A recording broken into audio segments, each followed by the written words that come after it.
Up next on Running, the program that celebrates the most popular participatory sport in America. 3 years after his Olympic gold medal, Frank Shorter headed to Lynchburg, Virginia for a 10-mile race. Frank Shorter was king of the road back then, virtually unchallenged. But a few months earlier, an unknown, Bill Rodgers, had won the Boston Marathon, and a showdown was set for the Virginia 10-miler. The 1975 race was a defining moment in the sport. Frank very clearly dominated American long distance running. So 71 to 75. No one was close to him. So the Virginia 10 miler in 75 was the first race I had ever raced and was able to compete really with Frank. The day before the race, Rudy Straub drove Frank Shorter over the course. I'll never forget showing him the course and approaching the final hill. And he said, sort of in a cocky way, by this time the race will be all over. Shorter and Barry Brown take the pack through the first mile. The field for the 1975 race had doubled to 425 starters, with top-notch competition in all age groups. By 5 miles, the race to break the tape was down to just 2.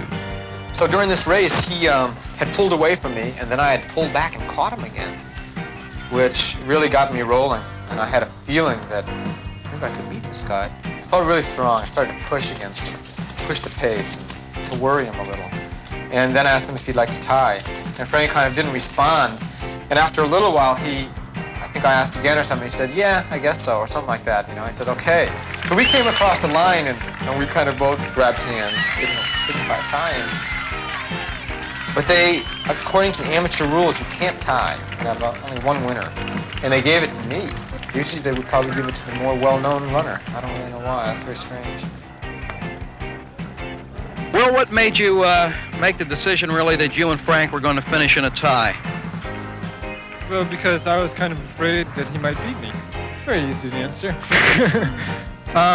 I don't know. We both ran a pretty darn hard race, and I didn't see any point in our busting our rear ends to kill each other in the last half mile or something. And I think it would have been fairly close, 20 yards, 30, 50 yards anyway. Didn't make any difference. It's not that important a thing to me. Frank, what about you?